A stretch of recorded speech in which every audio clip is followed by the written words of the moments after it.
All right, Shalom Akim. First and foremost, before I begin, giving all praises to Yahweh, Ba'ashem Yahushai, Waharachak Wadash. Now, honors go out to the apostles and elders, great millstone, who and teach well. Shalom Mubarakim, two brothers and sisters out there. All right, this is it's a brief lesson, a lesson I want to put on wax.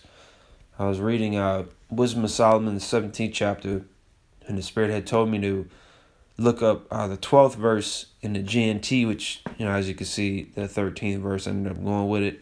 But I didn't read that far yet. I just read 12, and then I was like, well, let me look this up in the GNT. Because I figured it would have worded it a little differently, to just make it a little more plain. Because sometimes the Old English is, at least, it just depends. Sometimes the Old English, which that really shows the importance of looking up words. You look up certain words in the Old English and it brings more understanding. But some, just because the way we talk in modern day, it's sometimes a little difficult to understand certain things. But that's why we, do a diligent search. All right? So, this is our Wisdom of Solomon 17, which this is dealing with ancient Egypt, the plagues, essentially, that were placed upon the Egyptians, the Mizraimites, all right, the nation of Ham, which was the first captivity of Israel. All right, it says Wisdom of Solomon 17 and 12 to 13 in the GNT says, fear is nothing but the failure to use the help that reason gives. When you lack, which, this fear isn't talking about fearing the Most High. All right, you are to fear Yahweh. Slaki. You are to fear Yahweh Shemel Shai. This is talking about fear in the sense of a common sense. All right, like fearing, beasts, fearing man, fearing weather, fearing spiders, things like that, right? Fearing apparitions, all right? Fear is nothing but the failure to use the help that reason gives. When you lack the confidence to rely on reason, which confidence goes into faith, you give in to the fears caused by ignorance, all right? Which the word reasoning means the action of thinking about something in a logical, sensible way. And the reason I wanted to do a lesson on this is because, it reminds me of the times that we're coming into. The men of Yahweh Shemel Shai, the elect, are not going to fail to use reason. All right, the elect are going to be using reason the entire time, right? Because we're going to understand why these things are happening. We're going to understand what type of things are going to be happening. We're going to understand who's bringing these things. We're going to understand that, we understand that the Lord is going to be with us. And we understand the end all be all of it. Right? Ultimately, it's not going to last forever, and we just have to endure. Right? And we have all these answers, a full 360 degree of understanding through the scriptures. All right. Isaiah 41 and 13 to 14, it says, for I, Yahweh thy God, will hold thy right hand, saying unto thee, fear not, I will help thee. Fear not, thou worm Jacob, and ye men of Israel, I will help thee, saith Yahweh, and thy Redeemer, the Holy One of Israel. All right, and then I believe Yahweh Shai also said the same thing. Luke 12 and 32. I'll start at 31. It says, but rather seek ye the kingdom of God, and all these things shall be added unto you. So that needs to be our primary focus or primary goal. It says, fear not, little flock, for it is your Father's good pleasure to give you the kingdom. All right, so Yahweh and Yahweh Shai said, fear not. Right, we are to fear Yahweh Ba'ashem Yahweh Shai, Yahweh Shai. But the Lord, and His Son is telling you, look, don't fear, don't fear man. All right, now, of course, we're in the flesh, so we will fear, but, we are to use our reasoning. All right, which once again, reasoning is the action of thinking about something in a logical, sensible way. It's basically actually thinking, not just basing everything off of emotion, right? Scriptures tell us to put off the weak nature, right, and the mortal thoughts and the burdens of men, right? Because, and then it goes on to tell us that greater evils are going to come than what we've seen, all right? Let me go and get this Isaiah 33 and 6. And it reads, "And wisdom and knowledge shall be the stability of thy times, and strength of salvation.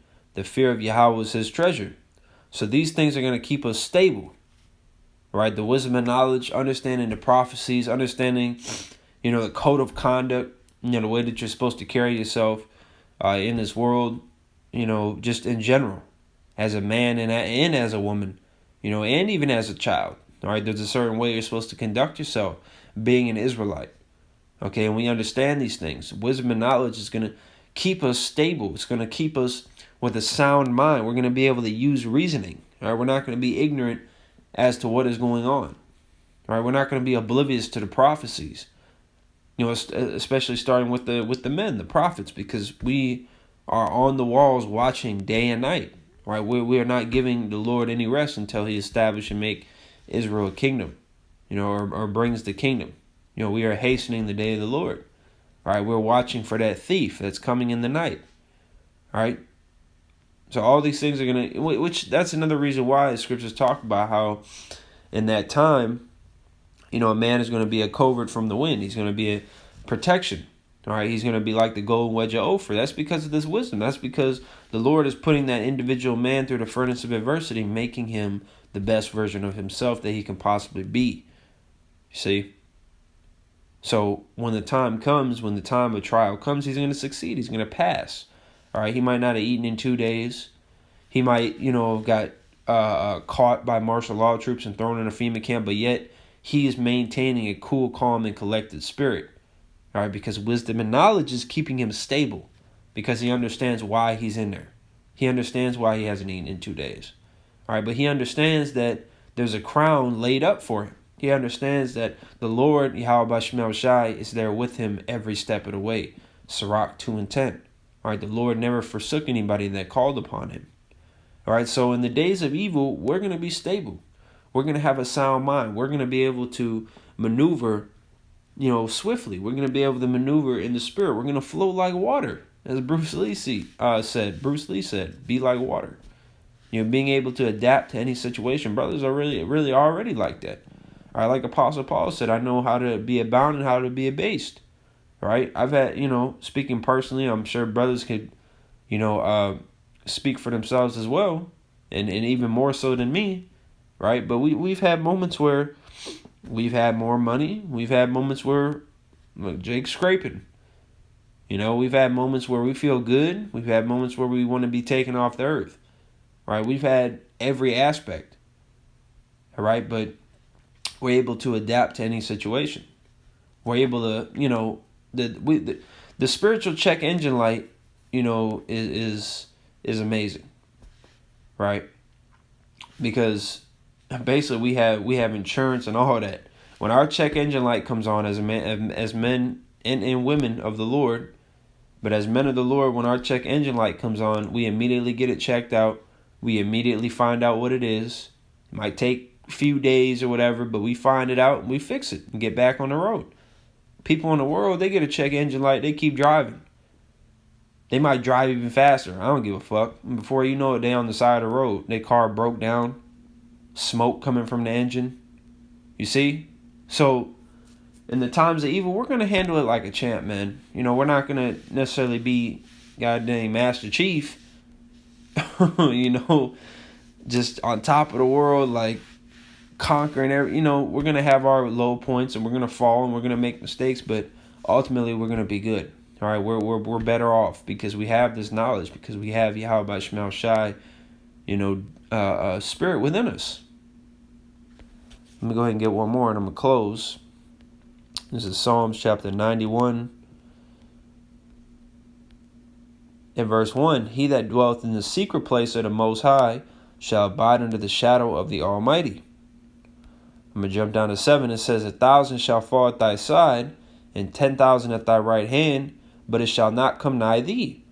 Only with thine eyes shalt thou behold and see the reward of the wicked. Behold, thou hast made Yahweh, which is my refuge, even the Most High, thy habitation. There shall no evil befall thee, neither shall any plagues come nigh thy dwelling. For he shall give his angels charge over thee to protect thee in all thy ways. They shall bear thee up in their hands, lest thou dash thy foot against a stone." All right, so bottom line is we're going to be taken care of. All right, I'm going to get verse 2. I will say of Yahweh, He is my refuge and my fortress. My God, in Him will I trust. Shows the importance of the names. It tells in Proverbs, the name of the Lord is a strong tower. The righteous runneth into it and is safe. All right, Acts 4:12 tells us that there's no salvation from any other name given among men under heaven. All right, so we have faith. Hebrews 11:6. Without faith, it's impossible to please Him. All right, we have faith. We have confidence in Yahweh Shemel Shai. Therefore, we're going to be able to use reasoning in the times of trouble. All right, so with that said, call Yahweh Shemel Shai. Shalom.